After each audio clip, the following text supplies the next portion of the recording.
Interrogando. La structure des habitudes est composée de deux parties. Krishnamurti, deux parties, les habitudes et l'observateur occupé avec ces habitudes. Et l'observateur est également une habitude. Ce sont donc deux habitudes. Je bats avec mes doigts, et l'observation de cette habitude provient d'une entité qui est également le résultat des habitudes. Habitude. Alors messieurs, comment vont-ils m'aider, m'apprendre, me faire apprendre à ce sujet? Interrogando. Ma vie est toute l'habitude. Mon esprit est une habitude. C'est l'état de mon esprit que je dois changer.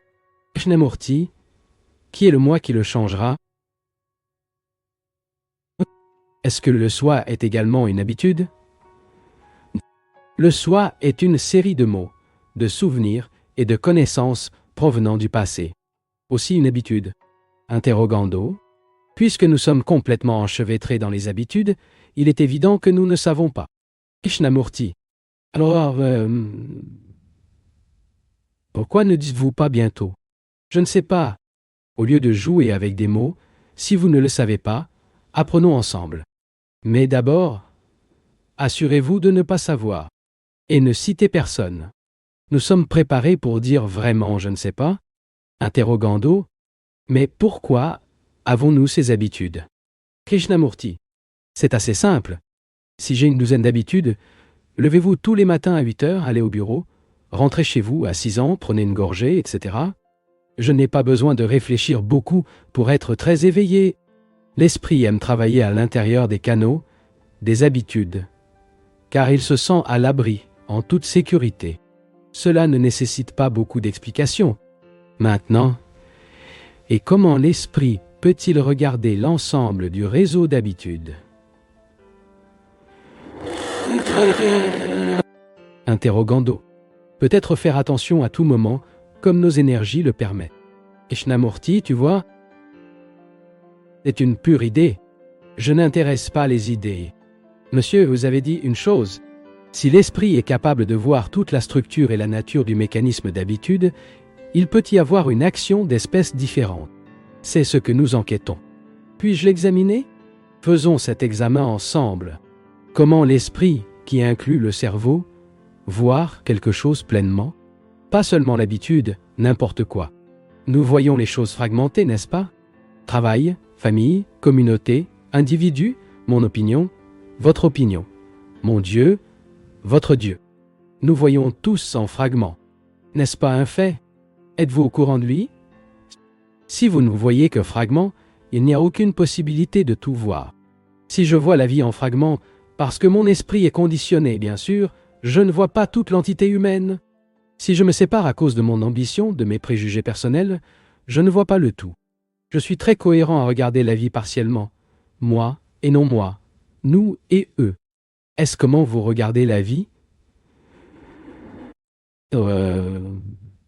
Si c'est alors, bien sûr, je ne vois rien totalement.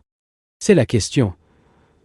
Comment l'esprit peut-il être si enchevêtré qu'il est dans cette habitude de voir et d'agir fragmentairement, de voir le tout? Bien sûr, vous ne pouvez pas. Si je suis tout ce qui est intéressé par mon achèvement, à la réalisation de mon ambition, à la compétition, à mon désir de succès, je ne vois pas l'humanité dans son ensemble. Alors, que veux-tu me faire?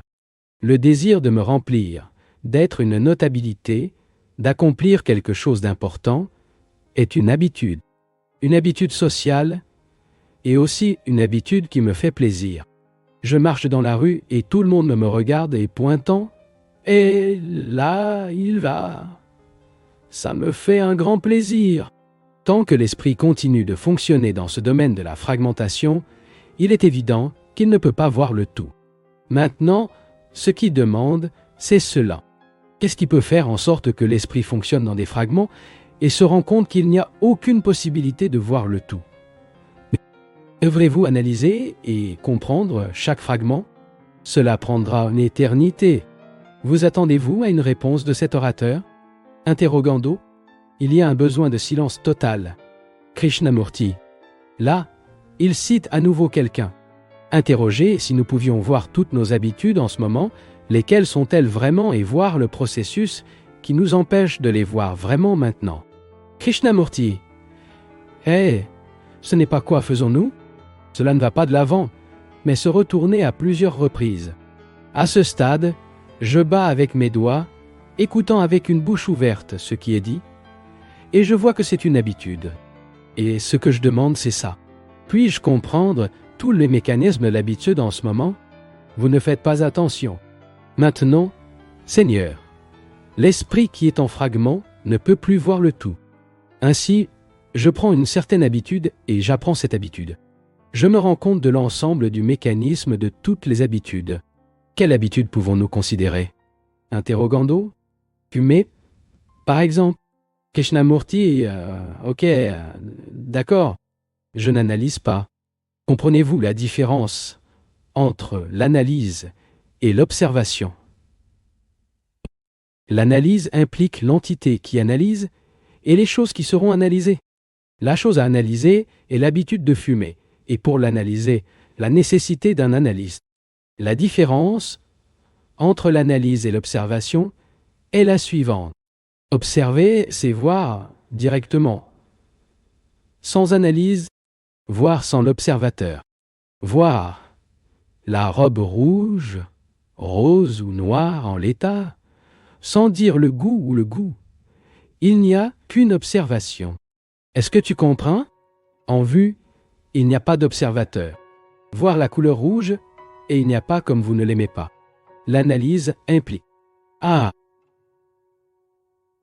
Je n'aime pas le rouge, parce que ma mère qui a beaucoup combattu avec mon père, et cela et cela et cet autre. L'analyse a pris ce que j'analyse à l'époque de mon enfance. L'analyse nécessite donc un analyste. Veuillez essayer de comprendre la division entre l'analyste et la chose analysée. Dans l'observation, il n'y a pas de séparation. Il y a une observation sans capteur, sans dire « je n'aime pas ». C'est beau, et que l'autre n'est pas beau. C'est le mien, ce n'est pas le mien. C'est ce que c'est à vous faire. Au lieu de simplement faire des théories sur le sujet, vous découvrirez, comme je l'ai dit, nous n'analysons pas, mais nous observons simplement l'habitude de fumer. Observez ce qui est révélé. Je ne demande pas votre interprétation de ce qui est révélé. Remarquez-vous la différence? Il n'y a aucune interprétation, ni traduction, aucune justification et aucune condamnation. Et qu'est-ce qui révèle l'habitude de fumer?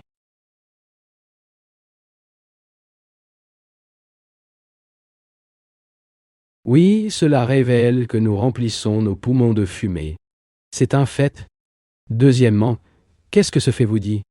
Cela vous racontera l'histoire de l'habitude de fumer si vous vous absteniez d'interpréter. Si vous pouvez écouter, si vous pouvez observer l'habitude de fumer, l'image que vous observez vous dira tout. Maintenant, qu'est-ce qui révèle cette habitude, qui est remplie de fumer les poumons? Ok, mais quoi d'autre? Interrogando. Que nous en dépendons. Christiana morte. Il vous révèle qu'il dépend d'une herbe. Interrogando. Et qu'intérieurement nous sommes vides. Christiana morte. Ceci est votre traduction. Qu'est-ce que l'habitude vous révèle? Interrogando. Je vois que ce n'est qu'une action mécanique, qui pratique automatiquement sans réfléchir. Krishnamurti vous révèle que vous faites une certaine chose. Cela vous révèle que la première fois que vous fumez était mal. Il a trouvé désagréable de fumer, mais en regardant les autres fumer, vous avez continué à le faire. Et maintenant c'est devenu une habitude. Interrogando. Il ne nous révèle pas que, de certaines voix nous rassure-t-il? Krishnamurti. Cela vous révèle qu'il vous fait dormir, vous aide à narcotiser, à calmer vos nerfs, à obtenir votre appétit, à ne pas vous laisser grossir trop cire. Interrogando.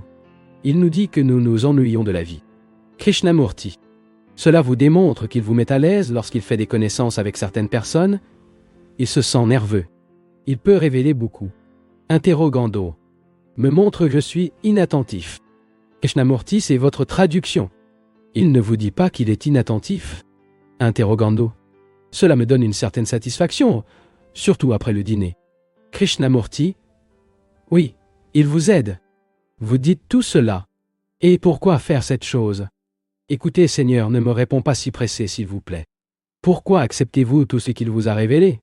La télévision vous dit ce que vous savez, quelle marque de savon vous devez utiliser, etc. Vous connaissez bien ces annonces.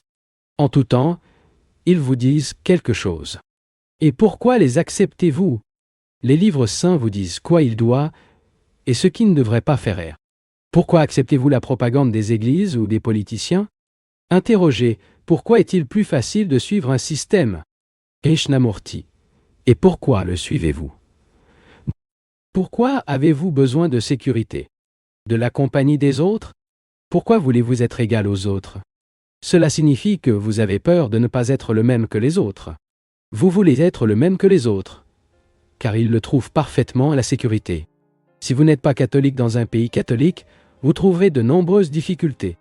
Si vous êtes dans un pays communiste et que vous ne suivez pas la ligne du parti, vous trouverez également des difficultés. Voyez maintenant ce qui a révélé l'image de cette habitude, de la fumée. Et pourquoi suis-je enchevêtré? La relation entre moi et la cigarette? C'est l'habitude. Telle est la façon dont tout mon esprit fonctionne. Je fais une certaine chose car cela me donne la sécurité. J'ai embauché une habitude triviale ou importante car elle n'a pas besoin de penser à ce que je fais. Ainsi, l'esprit considère qu'il est sûr de travailler dans le réseau habit. Je vois tout le mécanisme de formation des habitudes. Grâce à l'habitude de fumer, j'ai découvert tout le schéma. J'ai découvert le mécanisme qui produit des habitudes. Interrogé, je ne comprends pas bien en écoutant une habitude, je peux voir tout le mécanisme de l'habitude. Krishnamurti, mais je vous ai juste montré. L'habit implique que nous travaillons mécaniquement.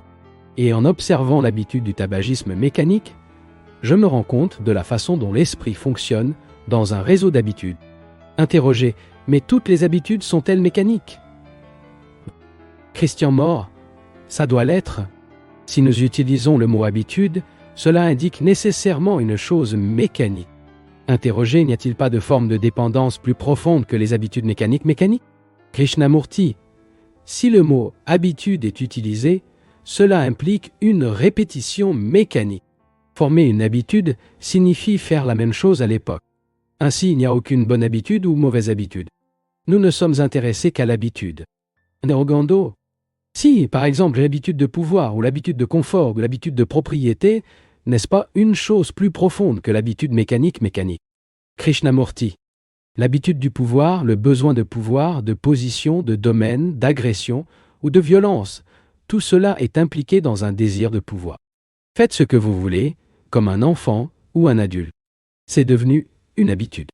Interroger ou avoir besoin de sécurité. Krishnamurti. J'ai déjà dit que l'habitude offrait la sécurité, et ainsi de suite. En examinant cette habitude de fumer, j'ai vu que toutes les habitudes sont basées sur le besoin de sécurité. Étant donné que les habitudes sont mécaniques, répétitives, quand je dis que je veux être un grand homme, je suis tombé dans le filet, car dans cette habitude, je trouve la sécurité. Et c'est ce que je recherche. Au fond, nous ne considérons pas les bonnes ou les mauvaises habitudes, mais seulement l'habitude. En arrière-plan, toutes les habitudes sont mécaniques. Tout ce que je fais à plusieurs reprises, ce qui signifie faire la même chose d'hier à aujourd'hui, d'actualité à demain, est nécessairement mécanique. Certaines actions mécaniques peuvent avoir un peu plus que polissage, ne souffrant pas de friction, mais sont toujours des habitudes. Des choses répétées. Comment est-ce très évident? Interrogando. Direz-vous que certaines choses et certaines activités créatives sont des habitudes? Krishnamurti. Répondons à cette question. Peut-on dire que l'activité créative est une habitude? Interroger creative action implique une vigueur. Aucun effort n'est fait pour être un créateur.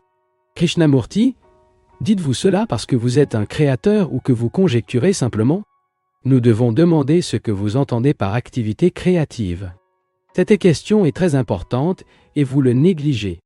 Peignez-vous un tableau, ou le faites-le parce que vous aimez l'art, ou parce que cela vous donne de l'argent, ou parce que vous voulez trouver une façon originale de peindre, et ainsi de suite. Que signifie être un créateur? Un homme qui écrit un poème parce qu'il ne peut pas exporter sa femme ou sa société? Est-ce que cet homme est créateur? L'homme qui est attaché à son violon car avec lui gagne des rivières d'argent est un créateur? Et celui qui se voyait dans un état de grande tension intérieure, écrit des drames que le monde applaudit. Souhaitez-vous appeler cet homme créateur? L'homme qui boit dans l'état de l'ivresse écrit une merveilleuse poésie, pleine de rythme. Êtes-vous créateur? Interrogando. Comme je peux juger? Krishnamurti. Je ne juge pas,